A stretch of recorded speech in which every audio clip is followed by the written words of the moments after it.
जय हिंद दोस्तों। आज हम आपके बीच जो टॉपिक लेकर आए हैं, ऐसा टॉपिक है जिसको लेकर अभी हाल ही में काफ़ी चर्चा का विषय बना हुआ है और वो टॉपिक है राज्यसभा के चुनाव को लेकर।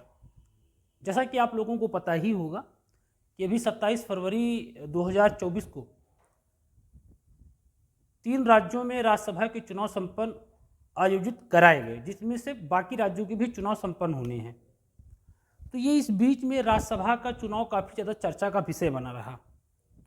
तो आज जानने का प्रयास करते हैं कि आखिर राज्यसभा है क्या, भारतीय संविधान में इसके क्या प्रावधान है, इसकी क्या संरचना है, क्या कार्यकाल है, चुनाव कैसे होता है, और एक शब्द बड़ा चर्चित है क्रॉस वोटिंग।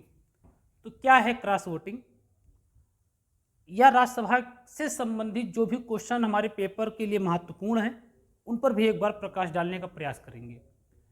क्योंकि राज्यसभा कमरा करंट में चर्चा होने के कारण हम ये उम्मीद कर सकते हैं कि आगामी जो भी पेपर हैं उन पेपरों में हमें राज्यसभा के कमरे से या उस राज्यसभा के टॉपिक से हमें क्वेश्चन देखने को मिलेगा। तो वह ये जानने का प्रयास करते हैं राज्यसभा। तो आज जिस टॉपिक की बात हो रही है वो टॉपिक है हम लोगों का राज्यसभा। आइए समझते हैं इस राज्यसभा को, क्या है राज्यसभा, कैसे क्या प्रावधान है, भारतीय संविधान में इसके क्या प्रावधान है। तो अगर मैं आपको बताने का प्रयास करूं तो भारतीय संविधान में एक अनुच्छेद है, उस अनुच्छेद का नाम है अनुच्छेद 79। इस अनुच्छेद 79 के अंतर्गत प्रावधान किया गया है संसद का। इसका किया गया है संसद का। और 79 ये कहता है कि जो संसद है हमारी, ये संसद 3 लोगों से मिलकर बनती है। उन 3 लोगों में एक व्यक्ति होता है हमारे देश का राष्ट्रपति, ये हमारा राष्ट्रपति होता है। और राष्ट्रपति के अलावा इसके होते हैं 2 कमरे, एक को कहा जाता है लोकसभा और दूसरे कमरे को कहते हैं राज्यसभा। अर्थात ये हमारा है राज्यसभा। अर्थात ये 79 ये कहता है कि जो राज्यसभा है हमारा, ये राज्यसभा संसद का एक अभिन्न क्या है, अंग है। तो संसद के 3 अंग माने गए हैं, राष्ट्रपति, लोकसभा और राज्यसभा। तो राज्यसभा को संसद का अंग माना गया है। ये एक फैक्ट के तौर पर बात हुई। जो चीज़ें हम लोगों को देखनी है उनमें से हम आपको पहले बताने का प्रयास करेंगे कि इस राज्यसभा का इतिहास क्या है। तो पहले इसका इतिहास देखेंगे, फिर इस राज्यसभा का गठन देखेंगे, इसका गठन और इसकी संरचना कैसे क्या है। फिर इसके अलावा इस राज्यसभा को लेकर इसका कार्यकाल देखेंगे कि कार्यकाल क्या है। इस राज्यसभा के कमरे को लेकर क्या योग्यताएं हैं, इस योग्यता को देखेंगे। और लास्ट में देखेंगे इस राज्यसभा के कमरे का निर्वाचन। तो इस राज्यसभा के कमरे का निर्वाचन देखेंगे। तो इसका इतिहास देखेंगे, इसकी गठन और संरचना देखेंगे, इसका कार्यकाल देखेंगे, इसकी योग्यताएं देखेंगे और इसका निर्वाचन। वहाँ पर एक फैक्ट के तौर पर हमने आपको ये बताने का प्रयास किया गया है कि 79 ये कहता है कि राज्यसभा संसद का एक अभिन्न क्या है, अंग है। आइए इस राज्यसभा के इतिहास को समझने का प्रयास करते हैं। ब्रिटिश भारत के समय कहा जाता है कि एक अधिनियम आया था और उस अधिनियम का नाम था भारत शासन अधिनियम 1919। तो एक अधिनियम आया था, उसे भारत शासन अधिनियम 1919 के नाम से जाना गया। कहा गया कि भारत शासन अधिनियम जो 1919 आया था, इसी अधिनियम के तहत ही विधानमंडल को द्विसदनीय व्यवस्था के रूप में तब्दील करने का प्रयास किया गया था। और इसी भारत शासन अधिनियम 1919 के तहत ही एक शब्द उभर कर सामने आया था। उसी शब्द को कहा जाता है काउंसिल ऑफ स्टेट।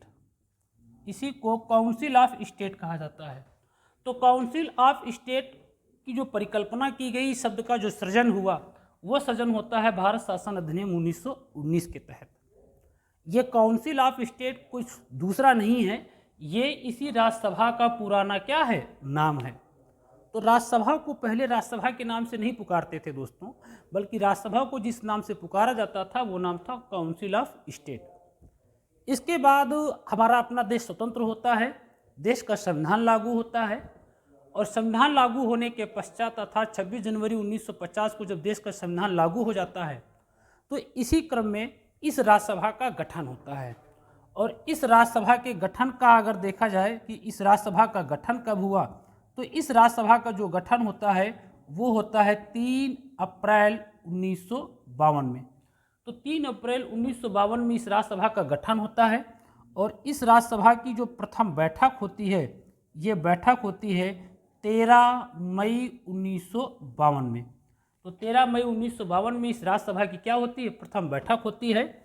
और हमें याद रखना है कि अगस्त 1954 में इस काउंसिल ऑफ स्टेट को जो नाम दिया गया वो नाम दिया गया राज्यसभा। तो यहाँ हमें ये याद रखना है, ये चीज़ें हमें क्रम लगाने के लिए आ सकती हैं। काउंसिल ऑफ स्टेट को जो राज्यसभा नाम दिया गया वो नाम दिया गया अगस्त 1954 में, अर्थात राज्यसभा का गठन 3 अप्रैल 1952 को हुआ। राज्यसभा की पहली बैठक 13 मई 1952 को हुई और इस राज्यसभा को, जिसे हम काउंसिल ऑफ स्टेट के नाम से जानते थे, इसे जो राज्यसभा नाम दिया गया वो नाम दिया गया अगस्त 1954 में। इसी क्रम में अगर संवैधानिक प्रावधान देखा जाए, अगर यहाँ पे संवैधानिक प्रावधान देखा जाए तो भारतीय संविधान में एक अनुच्छेद है, उस अनुच्छेद का नाम है अनुच्छेद 80 और इस अनुच्छेद 80 के तहत राज्यसभा के गठन का प्रावधान है। तो अनुच्छेद 80 जो हमारा है वो राज्यसभा से संबंधित है और ये राज्यसभा के गठन का क्या करता है, उल्लेख करता है। अर्थात इसका तात्पर्य ये हुआ दोस्तों कि जो राज्यसभा है वो हमारी एक संवैधानिक संस्था है। कैसी संस्था है, संवैधानिक संस्था है। और इस राज्यसभा को एक अस्थायी सदन के रूप में जाना जाता है। इसे क्या कहते हैं, एक अस्थायी सदन कहते हैं। इसके अलावा इस राज्यसभा को उच्च सदन के रूप में भी जाना जाता है। इसे उच्च सदन इसलिए कहते हैं क्योंकि ये कमरा कभी भी भंग नहीं होता है, इसलिए इसे उच्च सदन कहा जाता है। लेकिन हमें ये याद रखना है कि इस बात का उल्लेख कहीं हमारे भारतीय संविधान में नहीं है कि राज्यसभा को संसद का उच्च सदन कहा जाए। ब्रिटिश व्यवस्थाओं को आधार बनाकर हम लोग राज्यसभा को उच्च सदन कहते हैं।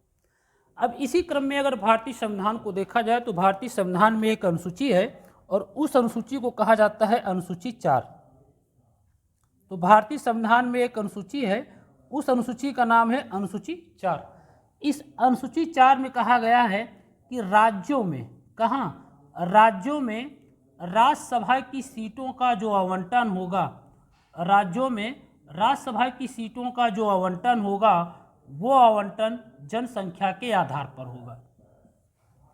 बहुत ही महत्वपूर्ण ये अनुसूची है दोस्तों और इस अनुसूची का नाम है अनुसूची 4।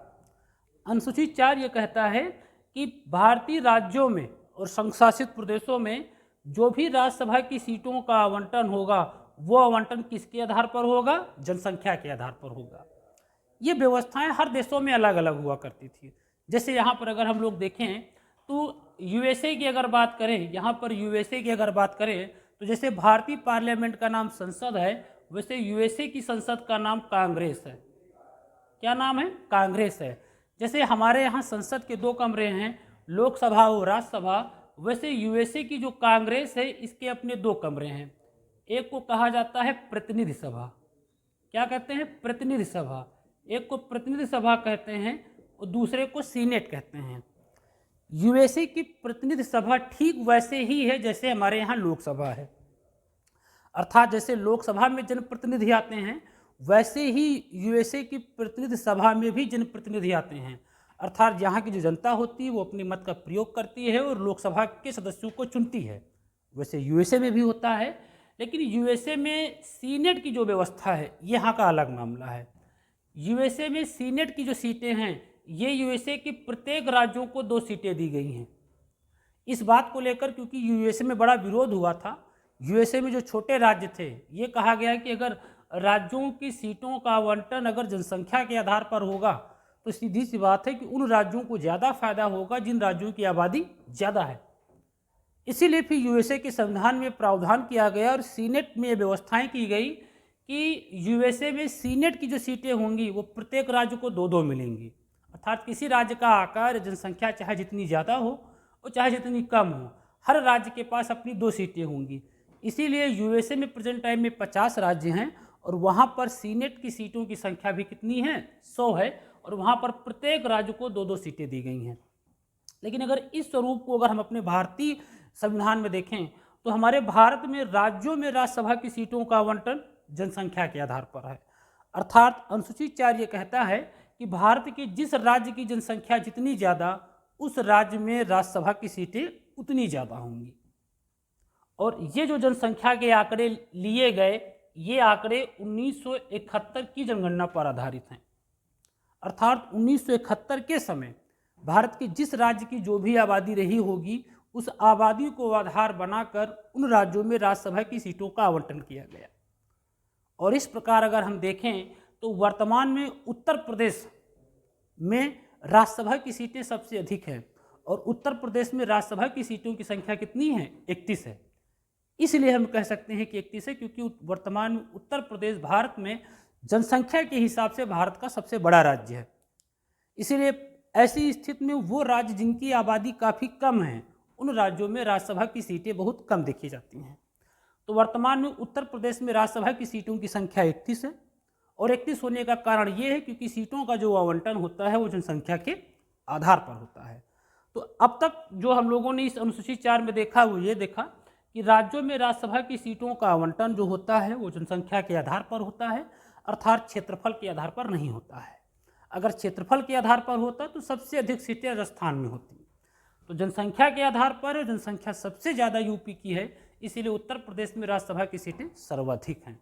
और जनसंख्या के जो ये आंकड़े हैं ये किस सन पर आधारित हैं? 1971 की जनगणना पर आधारित हैं। और ये 1971 की जनगणना पर तब तक आधारित रहेंगे जब तक 2026 के पहले की जनगणना के आंकड़े नहीं आ जाते हैं। फिर 2026 के पहले जनगणना कराई जाएगी, 5वां परिसीमन आयोग गठित होगा, और फिर 5वां परिसीमन आयोग जो गठित होगा वो जो भी सिफारिशें देगा, फिर उन सिफारिशों को आधार बनाकर जनसंख्या के आंकड़े निर्धारित किए जाएंगे।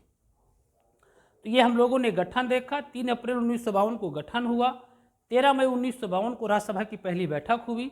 अगस्त 1954 में इस राज्यसभा को जो कहते थे काउंसिल ऑफ स्टेट, इसे राज्यसभा नाम दिया गया। भारतीय संविधान के अनुच्छेद 80 में राज्यसभा के गठन का प्रावधान है। राज्यसभा को एक अस्थायी सदन कहते हैं, और अस्थायी सदन के साथ साथ इसे उच्च सदन भी कहा जाता है। भारतीय संविधान के अनुसूची 4 में ये कहा गया है कि राज्यों में राज्यसभा की सीटों का जो आवंटन होगा वो जनसंख्या के आधार पर होगा, और ये जो जनसंख्या होंगे ये 1971 की जनगणना पर आधारित होंगे। और उत्तर प्रदेश की राज्यसभा की सीटें भारत में सबसे क्या हैं? अधिक हैं। लगभग 31 सीटें उत्तर प्रदेश में पाई जाती हैं। इस राज्यसभा की अगर संरचना को देखा जाए, इसकी सीटों को अगर हम लोग देखने का प्रयास करें दोस्तों, तो यहाँ पर अगर सीटें देखी जाएं इस राज्यसभा की, यहाँ पर अगर हम राज्यसभा की सीटें आपको बताने का प्रयास करें तो राज्यसभा में अधिकतम सीटों की संख्या जो हो सकती है वो 250 हो सकती है। ये 250 राज्यसभा में अधिकतम सीटों की संख्या है, और ये 2026 तक का प्रावधान है। जैसा कि हम लोगों ने सुना ही होगा कि हमारे देश में एक नए संसद भवन का निर्माण किया गया है, और उस नए संसद भवन में राज्यसभा की सीटों को बढ़ाया गया है। तो इस प्रकार से हम ये कह सकते हैं कि 5वां परिसीमन आयोग जब गठित होगा तो वो राज्यसभा की सीटों की संख्या को जरूर बढ़ाएगा। जो 250 है इसे 300 कर सकता है, या जो भी ये परिसीमन आयोग पर निर्भर करता है। तो राज्यसभा में जो अधिकतम सीटें हो सकती हैं वो 250 हो सकती हैं। 250 में ये जो 12 होते हैं, ये 12 होते हैं मनोनीत। ये 12 क्या होते हैं? मनोनीत। और इन 12 को जो मनोनीत करता है वो करता है हमारे देश का राष्ट्रपति। तो हमारे देश का जो राष्ट्रपति होता है वो राज्यसभा के कमरे से 12 सदस्यों को मनोनीत करता है। और ये जो 12 सदस्य होते हैं ये 4 क्षेत्रों से होते हैं, और उन 4 क्षेत्रों में एक क्षेत्र होता है कला, दूसरा क्षेत्र होता है साहित्य, तीसरा क्षेत्र होता है विज्ञान, और चौथा क्षेत्र होता है समाज सेवा।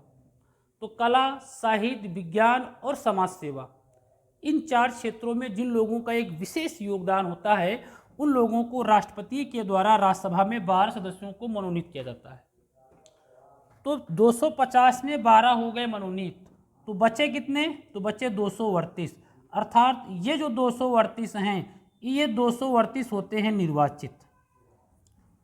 हमेशा प्रश्न की लाइन पे ध्यान देना दोस्तों। अगर हमसे कभी क्वेश्चन ये पूछें कि राज्यसभा में अधिकतम सदस्य कितने हो सकते हैं तो 250। अगर हमसे ये पूछें कि राज्यसभा में अधिकतम निर्वाचित सीटें कितनी हो सकती हैं तो 238। कितनी हो सकती हैं? 238। अर्थात 238 सीटों का चुनाव होना चाहिए, लेकिन चुनाव होता है दोस्तों 233 सीटों का। कितनी सीटों का? 233 सीटों का होता है चुनाव, और 12 होते हैं राष्ट्रपति से मनोनीत, और इनको मिलाकर हो गए कितने? 245। और ये जो 245 है ये वर्तमान में राज्यसभा की सदस्य संख्या है।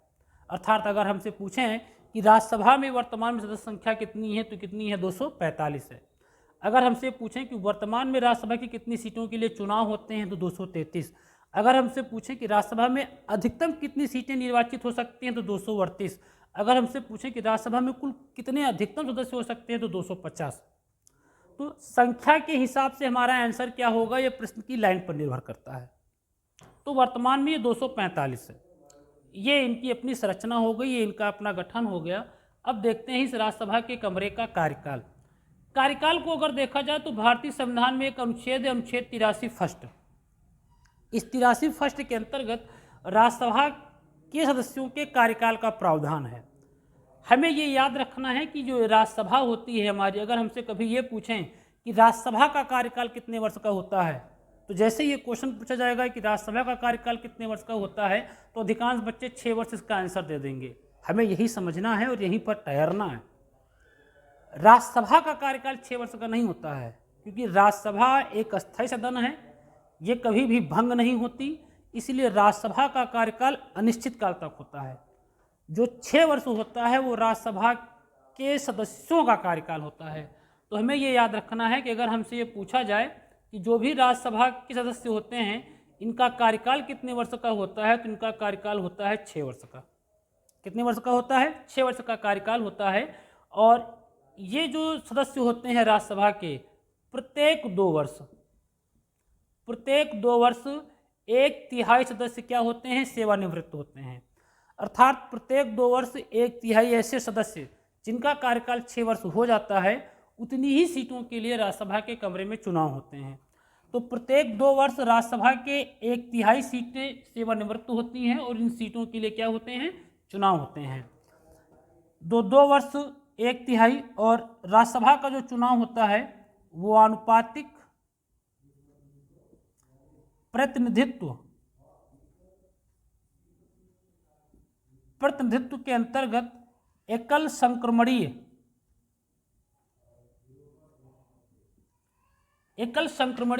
मत प्रणाली के आधार पर राज्यसभा का चुनाव संपन्न कराया जाता है। यहाँ में ये याद रखना है कि जैसे राज्यसभा का चुनाव होता है ऐसे ही विधान परिषद का भी होता है और ऐसे ही राष्ट्रपति का भी चुनाव होता है। तो चुनाव का प्रोसेस लगभग सेम होता है, थोड़ा बहुत अंतर होता है, ज़्यादा अंतर नहीं होता है। तो यहाँ पर हम लोगों को ये याद रखना है कि राज्यसभा के सदस्यों का कार्यकाल 6 वर्ष का होता है। राज्यसभा के 1/3 सदस्य प्रत्येक 2 वर्षों के अंतराल पर सेवानिवृत्त होते हैं, और जितनी सीटें रिक्त होती हैं उतनी ही सीटों का चुनाव होता है। राज्यसभा के कमरे का जो चुनाव होता है वो आनुपातिक प्रतिनिधित्व के अंतर्गत एकल संक्रमणीय प्रणाली के द्वारा संपन्न कराया जाता है। ये राज्यसभा के कमरे के कार्यकाल से संबंधित प्रावधान है। यहाँ पे अगर देखें तो योग्यताओं को लेकर कि अगर हम राज्यसभा के सदस्य बनना चाहते हैं तो योग्यताएं क्या हैं, तो योग्यता ये है कि राज्यसभा का सदस्य बनने के लिए हमारी जो न्यूनतम आयु होनी चाहिए वो कितनी होनी चाहिए? 30 वर्ष। तो राज्यसभा का सदस्य बनने के लिए सबसे पहली शर्त ये है कि उस व्यक्ति की कम से कम आयु कितनी हो? 30 वर्ष हो। इसके अलावा वो व्यक्ति भारत का क्या हो? नागरिक हो। देखो यहाँ पे दोस्त भारत का नागरिक लिखा है, भारत का जन्म से नागरिक होना जरूरी नहीं है, भारत का नागरिक होना जरूरी है। तो वो भारत का नागरिक हो, न्यूनतम आयु 30 वर्ष हो, और वो पागल तथा दिवालिया न हो, पागल न हो, दिवालिया न हो। इसके अलावा संसद इसकी योग्यताओं से संबंधित जो भी शर्तें निर्धारित करें उन शर्तों का पालन करना पड़ेगा। यहाँ से एक लाइन और क्लियर होती है कि राज्यसभा के सदस्यों से संबंधित योग्यताओं से संबंधित नियम शर्तें बनाने का अधिकार किसके पास है? संसद के पास है। जो भी शर्तें हैं, 3-4 शर्तें हमने आपको बताई, इनके अलावा संसद समय समय पर जो भी शर्तें बताएगी उन सारी शर्तों को आपको मानना पड़ेगा, तभी आप राज्यसभा के क्या हो सकते हैं? सदस्य हो सकते हैं। अब अगला टॉपिक आता है, वो आता है निर्वाचन, और इसी को लेकर हाल ही में काफ़ी विवाद भी है और चर्चा का विषय भी है। विवाद इस बात को लेकर है क्योंकि कई पार्टी के विधायकों ने उन्होंने चुनाव के पहले ही दूसरी पार्टियों का दामन थाम लिया। तो फिर चुनाव का क्या मामला है और कैसे यहाँ पर क्या चीज़ें होती हैं, उस चीज़ को अगर हम यहाँ समझें तो पहली चीज़, ये जो चुनाव होता है, राज्यसभा का जो चुनाव होता है, निर्वाचन होता है, इस निर्वाचन का प्रावधान जो है वो भारतीय संविधान में एक अनुच्छेद है 84। तो भारतीय संविधान में एक अनुच्छेद है, उस अनुच्छेद का नाम है 84। इस अनुच्छेद 84 के अंतर्गत राज्यसभा के निर्वाचन पर चर्चा की गई है। ये बताया गया है कि राज्यसभा के कमरे के चुनाव का कैसे क्या प्रोसेस होगा। इस राज्यसभा के कमरे के जब भी चुनाव होता है, जैसे अगर हम बात करें तो हमारी अपनी ये संसद है और इस संसद में 2 कमरे होते हैं, एक को लोकसभा कहते हैं और एक को क्या कहते हैं, राज्यसभा। लोकसभा के कमरे का अगर चुनाव होता है तो इसके चुनाव में जो जनप्रतिनिधि होते हैं या इसके चुनाव में देश का जो वयस्क नागरिक होता है, ये वयस्क नागरिक अपने मत का प्रयोग करता है। और वयस्क नागरिक उनको कहा जाता है जिनकी उम्र कितनी होती है, 18 वर्ष होती है। वहीं इसके चुनाव में ईवीएम का प्रयोग किया जाता है। वही अगर राज्यसभा के चुनाव को अगर देखा जाए, वही लोकसभा का चुनाव जो होता है वो प्रत्यक्ष रूप से होता है, अर्थात लोकसभा के चुनाव में वयस्क नागरिक होते हैं, इसके चुनाव में ईवीएम का प्रयोग होता है और इसका जो चुनाव होता है वो प्रत्यक्ष रूप से होता है। तो वही सारी बातें होती हैं कि आखिर राज्यसभा में ऐसा क्या होता होगा, बिल्कुल सेम प्रोसेस अपनाया जाता या कोई दूसरा परिवर्तन होता है। तो आइए इन चीज़ों पर फोकस डालते हैं।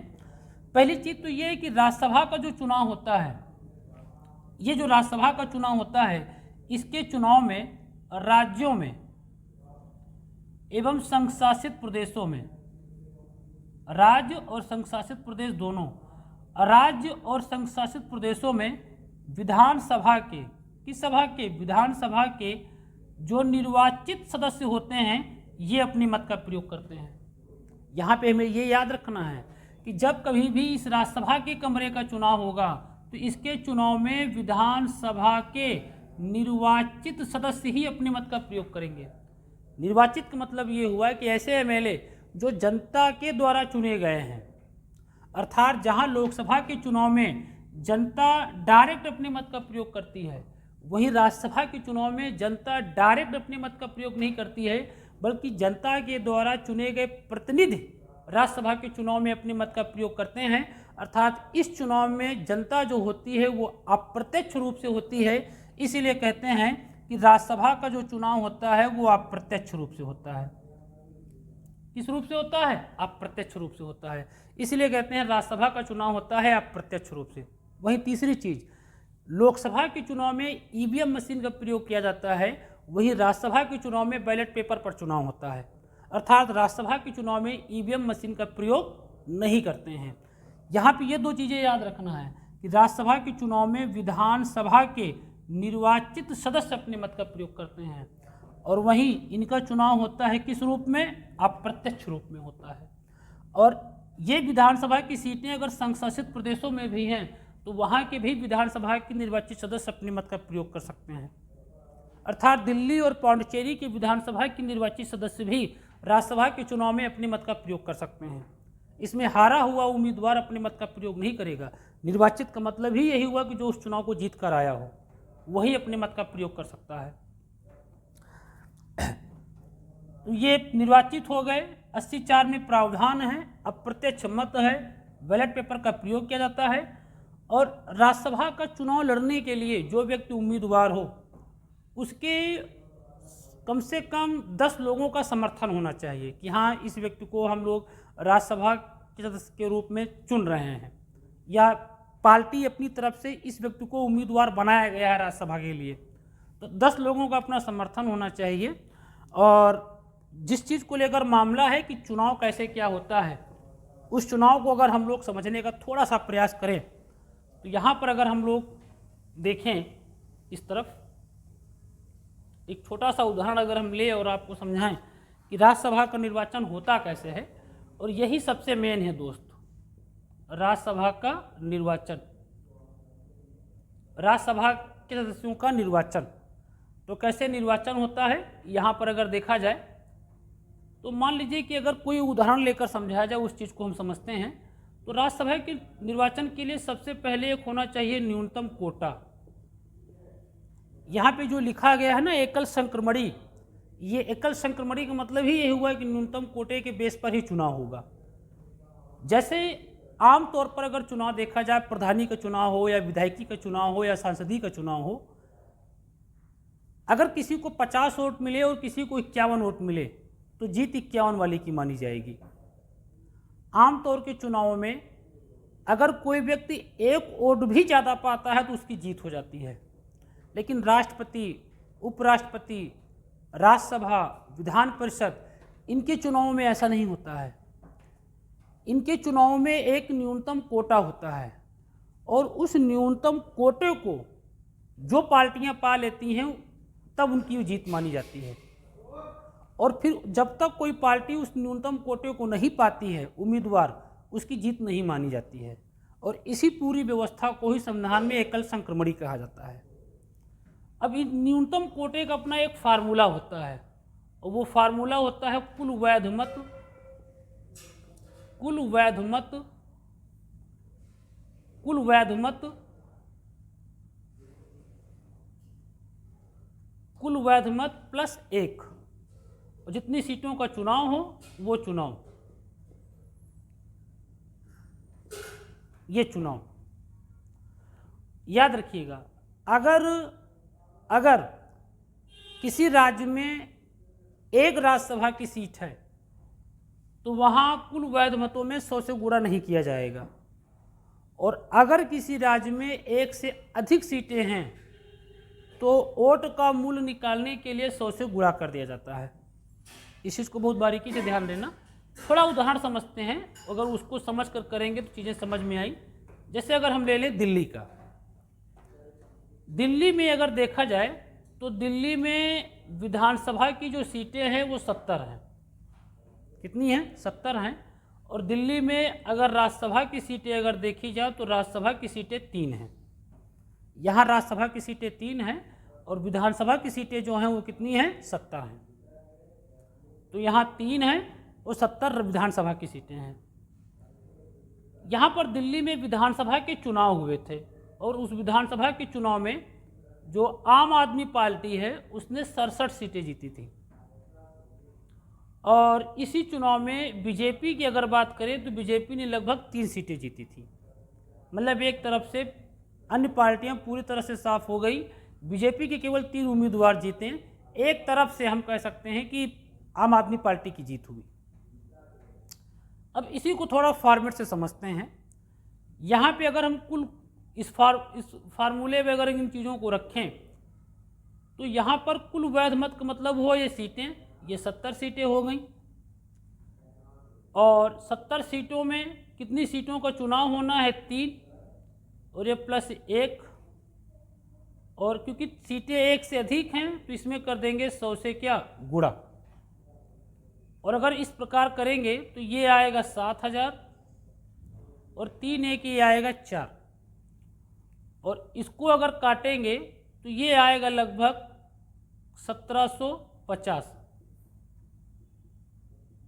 ये वैध मत है 1750। अर्थात जो उम्मीदवार इतने मतों को प्राप्त करेगा उसकी जीत होगी। मतलब अगर आपको ये एक सीट के लिए है, अगर आपको राज्यसभा की दिल्ली की एक सीट जीतनी है तो आपको 1750 मत पाने होंगे। एक सीट का 1750 है, अगर आप 3 सीट का निकालेंगे तो सीधी सी बात हो गई, 3 × 5 = 15, 3 × 7 = 21, 1 = 22 और 3 × 9 = 3, 2 = 5, 5250।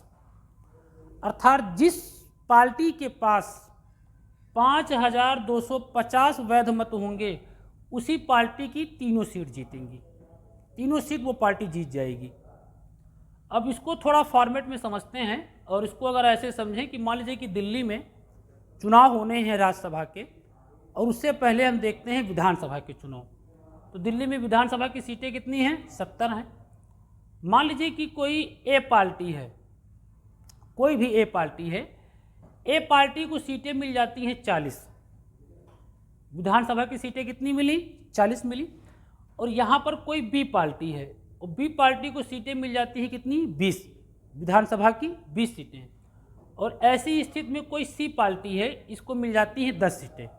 तो 40 20 60 10 70 सीटें हो गई। अब सीधी सी बात है कि ये 40 हैं, ठीक है। तो जो 40 सीटें हैं, जो 40 सीटें हैं, अब इन 40 सीटों को 100 से कर देंगे गुणा एक एक उम्मीदवार निकालने के लिए, तो ये कितना आ जाएगा 4000। कितना आ जाएगा 4000, क्योंकि एक से अधिक सीटें हैं तो इसीलिए 100 से गुणा होगा। ये 20 सीटें पाया है तो इसमें 100 से गुणा करेंगे तो ये हो जाएगा 2000, ये 2000। ये 10 सीटें हैं तो इसमें भी 100 से गुणा करेंगे तो ये हो जाएगा 1000। अर्थात ए पार्टी के पास जो कुल वैध मत आया है वो आया है 4000। कितना आया है 4000। बी पार्टी के पास जो वैध मत आया है वो आया है 2000, और सी पार्टी के पास जो वैध मत आया है वो आया है कितना 1000। अब हमने आपको बताया है कि अगर आपको एक सीट जीतनी है दिल्ली में राज्यसभा की तो आपको 1750 वैध मत मिलने चाहिए। कितने 1750। ऐसी स्थिति में ए पार्टी को वैध मत मिले कितने हैं 4000, एक सीट के लिए 1750, तो सीधी सी बात है कि 2 सीटों के लिए कितना हो जाएगा 3500, और ए पार्टी वाला पाया कितने हैं 4000। कितने पाया है 4000। इसका मतलब है कि जो ए पार्टी के पास हो जाएंगी राज्यसभा की कितनी सीटें 2 सीटें। ए पार्टी राज्यसभा की 2 सीटें जीत जाएगा इस दिल्ली के अंतर्गत, इसलिए क्योंकि इसके पास जो वैध मत हैं वो कितने हैं 4000। अच्छा, अगर सी को देखें तो सी के पास वैध मत कितने हैं 1000। अगर आपको एक सीट भी निकालनी है राज्यसभा की तो वैध मत होने कितने चाहिए 1750। अर्थात सी किसी भी स्थिति में राज्यसभा की एक भी सीट नहीं जीत सकता है। ऐसी स्थिति में जो 20 सीटें पाया है कौन बी, और इसके पास वैध मत कितने हैं 2000। ऐसी स्थिति में इसके पास सीटें कितनी होंगी 1, क्योंकि एक सीट के लिए कितना चाहिए 1750, और इसके पास हैं कितने 2000। तो 2 जीत गया कौन ए, और 1 जीत गया कौन बी, और इस प्रकार से दिल्ली की ये 3 राज्यसभा की क्या हो गई सीटों का हो गया चुनाव। इसीलिए कभी आप देखिए जब किसी राज्य में विधानसभा का चुनाव होता है तो पार्टियां जो भी होती है, सत्ता पक्ष विपक्ष जो भी पार्टियां होती हैं, वो उस चुनाव को जीतने में पूरी मेहनत कर देती हैं। मुख्यमंत्री, कैबिनेट मंत्री, सारे मंत्री चुनाव में उतर आते हैं प्रचार करने के लिए। इसीलिए क्योंकि अगर पार्टियां विधानसभा का चुनाव नहीं जीतेंगी तो सीधी सी बात है कि उस पार्टी का राज्यसभा में बहुमत नहीं होगा, और केवल अकेले आप लोकसभा में बहुमत प्राप्त कर लें, भले ही प्राप्त कर लें, अगर राज्यसभा में आपके पास बहुमत नहीं है तो आपको कई समस्याओं का सामना करना पड़ जाएगा। इसीलिए जिस पार्टी की सत्ता केंद्र में होती है उसकी ये पूरी कोशिश रहती है कि हमें राज्यों की विधानसभा का भी चुनाव जीतना है, क्योंकि जब वो राज्यों की विधानसभा के चुनाव जीत जाते हैं तो वही लोग ही राज्यसभा के चुनाव में अपने मत का प्रयोग करते हैं, और जब वो वहाँ सीटें जीते रहेंगे तो सीधी सी बात है कि उन्हें उस राज्यसभा के चुनाव को जीतने में किसी भी प्रकार की कोई दिक्कत नहीं होगी। इसीलिए किसी राज्य में चुनाव होता है तो कि पूरी की पूरी सरकार उस चुनाव में प्रचार प्रसार करने के लिए उतर आती है। मोदी जी की भी रैली होती है, योगी जी की भी रैली होती है, अखिलेश जी की भी रैली होती है, राहुल जी की भी रैली होती है, मायावती जी की भी रैली होती है, सबकी रैलियां होने लगती हैं। ये होता है। अब यहाँ पे अगर आप समझिए एकल संक्रमणी चुनाव में एक सिस्टम और होता है। इसमें एक चीज़ हमें ये याद रखना है, मुझे ये पहले बता देना चाहिए था कि इसमें जब कोई व्यक्ति मतदान करने जाता है विधानसभा का सदस्य तो वो वोट एक ही बार देता है, लेकिन वो वोट एक बार में एक से अधिक उम्मीदवारों को देता है। मान लीजिए कि अगर राज्यसभा के चुनाव में 5 उम्मीदवार उतरे हों, कितने 5, अगर मान लो कि मैं विधानसभा का निर्वाचित सदस्य हूं और मुझे वोट देने जाना है तो मैं एक ही बार वोट दूंगा, लेकिन मैं इन 5 लोगों को वोट दूंगा, 5 लोगों को वोट दूंगा। पर्चे में उम्मीदवारों के नाम लिखे होते हैं, उनके सामने उनके नंबर लिखने होते हैं। अब जब मैं वोट देने जाऊंगा तो मैं 5 लोगों को वोट दूंगा, लेकिन मैं प्राथमिकता के आधार पर दूंगा। मैं 5 में से किसी को पहले 1 नंबर देना चाहूँगा। अगर मैंने किसी को 1 नंबर दिया, मैंने किसी के नाम के आगे अगर मैंने 1 नंबर लिख दिया, इसका मतलब ये हुआ कि मेरी पहली प्राथमिकता चिंटू था। मान लो एक उम्मीदवार चिंटू है, दूसरा उम्मीदवार सन्नाटा है, तीसरा उम्मीदवार जब्बा है, चौथा उम्मीदवार कल्लू है और पांचवा उम्मीदवार बिटाना है। महिला सशक्तिकरण पर भी जोर दिया जाएगा। तो बिटाना भी है, कल्लू भी हैं, जब्बा भी हैं, सन्नाटा भी हैं और चिंटू भी हैं। और मान लो कि मुझे वोट देना है तो मैं चिंटू के सामने अगर मैं 1 नंबर लिख रहा हूँ, इसका मतलब ये हुआ कि मेरी पहली प्राथमिकता चिंटू है। और अगर मैं बिटाना के सामने अगर मैं 5 नंबर लिख रहा हूँ या मैं 2 नंबर लिख रहा हूँ तो इसका मतलब ये हुआ कि मेरी दूसरी प्राथमिकता बिटाना है। इसीलिए राज्यसभा के चुनाव में जब कोई जो मतदान करने वाला व्यक्ति होता है, जब वो जाता है तो वो बारी बारी से सबको वोट देता है। यहाँ पर लेकिन प्राथमिकता को ध्यान दिया जाता है। यहाँ पे जो ये वैध मत गिने जाते हैं दोस्त, 4000, 2000, 1000, ये पहले गिना गया था कि 4000 ऐसे लोग हैं, 4000 का मतलब 40 लोग। दिल्ली में 40 ऐसे विधायक हैं जिन्होंने ए को अपनी पहली प्राथमिकता दी थी। दिल्ली विधानसभा में 20 ऐसे विधायक थे जिन्होंने बी को अपनी दूसरी प्राथमिकता दी थी और सी को उन्होंने तीसरी प्राथमिकता दी थी। तो सबको वोट देना होता है। और मान लीजिए कि 1750 ये वैध मत होता है और पहली बार मतगणना की गई और किसी के पास ये वैध मत नहीं मिलते हैं, तो ऐसी स्थिति में दूसरी बार मतगणना कराई जाती है। और जब दूसरी बार मतगणना कराई जाती है तो जिस उम्मीदवार के सबसे कम मतदान होते हैं, जैसे मान लो कि इसमें किसी को 1750 ना मिले होते, तो ऐसी स्थिति में सबसे कम किसके हैं? सी वाले के। तो सी वाले के जो 1000 मत हैं, ये 1000 मत इन दोनों में बांट दिए जाते, इस आधार पे बांटे जाते कि इस 1000 में कितने लोगों ने ए को अपनी दूसरी प्राथमिकता दी थी या कितने लोगों ने बी को अपनी दूसरी प्राथमिकता दी थी। तो उस आधार पर मतों को अलग अलग काउंट कर लेते हैं और फिर उनके मतों को उनकी प्राथमिकता के आधार पर उनको उसमें जोड़ देते हैं। और जैसे ही जोड़ देते हैं, ये जो वैध मत होता है ये हासिल हो जाता है और चुनाव संपन्न हो जाता है। अगर फिर भी ये नहीं होता है तो ये प्रक्रिया तब तक चलती रहती है जब तक वैध मत हमें हासिल नहीं हो जाते हैं। ये किसी प्रीलिम्स परीक्षा में नहीं पूछा जाता है, लेकिन इंटरव्यू के बेस पर ये सारी चीज़ें हम लोगों से पूछ सकते हैं, या जिस हिसाब से डिबेट चल रही है उस हिसाब से अगर आपको चीज़ों की समझ है तो आप अपनी बातों को रख सकते हैं। वरना एक से एक महारथी हैं। ज्ञानी कई प्रकार के होते हैं। एक ऐसा ज्ञानी है जो चाय और पान की दुकानों पे उसने इतिहास और संविधान भूगोल को पढ़ रखा है, उसे संविधान में कुछ भी नहीं पता है, लेकिन वो अलग अलग सोशल मीडिया के माध्यम से, प्लेटफॉर्म के माध्यम से गलत जानकारियाँ इकट्ठा करता है और अपने ज्ञान को प्रसारित करता रहता है। तो इन लोगों से हम लोगों को बचना है। चीज़ों का ज्ञान होना बहुत ज़रूरी है। समझ हमें होनी चाहिए कि क्या सही है और क्या गलत है, और उसी के आधार पर हमारा अपना निर्णय होना चाहिए। तो ये इनके चुनाव का अपना ये प्रोसेस होता है राज्यसभा के चुनावों का, क्योंकि हाल ही में चर्चा का विषय बना हुआ है। अगले वीडियो में हम आपको बताएंगे कि इसी राज्यसभा के चुनाव में एक शब्द बड़ा चर्चा का विषय बना हुआ था, और वो शब्द था क्रॉस वोटिंग। क्या होती है क्रॉस वोटिंग और कैसे इसकी क्या शुरुआत हुई, कहाँ तक ये सही है और कहाँ तक ये गलत है, सुप्रीम कोर्ट के अपने क्या आदेश हैं, निर्वाचन आयोग के अपने क्या आदेश हैं, ये सारे सिस्टम होते हैं। इसी राज्यसभा के चुनाव में एक व्यवस्था ये भी होती है,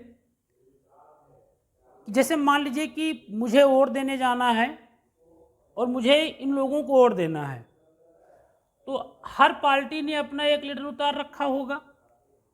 उस पार्टी का प्रतिनिधि उसी चुनाव के आसपास खड़ा रहता है, एक प्रतिनिधि खड़ा रहता है कोई। जब मैं वोट देने जाऊंगा तो मेरा ये काम बनता है कि मैं उस प्रतिनिधि को ये दिखाना चाहूँगा कि देखिए हमने अपने ही प्रतिनिधि को हम वोट देने जा रहे हैं। इस बात को लेकर थोड़ा विवाद हुआ, क्योंकि ये माना गया कि चुनाव तो एक प्रकार का गुप्त मतदान है, तो ये यहाँ पर दिखाया क्यों जाता है। फिर इस पर मामले आए और कहा गया कि नहीं, इसमें प्रतिनिधि को दिखाना ज़रूरी है, क्योंकि चुनाव के पहले पार्टी का जो हाईकमान होता है वो विहिप जारी करता है, उस हाईकमान जो होता है वो विहिप जारी करता है और उस विहिप के दिशा निर्देशों को फॉलो करना पड़ता है। फिर अगर कोई व्यक्ति उस विहिप के अपोजिट काम करता है तो उसकी सदस्यता निलंबित हो सकती है, उसे विधायकी के पद से हटाया जा सकता है, या इसी में ढेर सारे प्रश्न हैं कि कैसे क्या मामला है। इस पर एक अलग वीडियो बनेगा और उस अलग वीडियो में हम इन सारी चीज़ों से आपको अवगत कराएंगे। तो क्रॉस वोटिंग को लेकर एक वीडियो बनेगा और एक वीडियो बहुत जल्द लोकपाल को लेकर बनने वाला है, क्योंकि हाल ही में केंद्र सरकार के द्वारा लोकपाल की क्या की गई है, नियुक्ति की गई है। क्या है लोकपाल, कैसे क्या प्रावधान है, कहाँ से इसकी शुरुआत हुई, तो इन चीज़ों पर हम लोग चर्चाएं करेंगे। उम्मीद करते हैं कि ये वीडियो आपको पसंद आया होगा। आप सभी लोगों से ये रिक्वेस्ट है, इस वीडियो को लाइक करें और इसे ज़्यादा से ज़्यादा शेयर करें, ताकि उन लोगों तक भी ये वीडियो पहुंच सके जो लोग इन सारी बातों से क्या है, अनभिज्ञ हैं।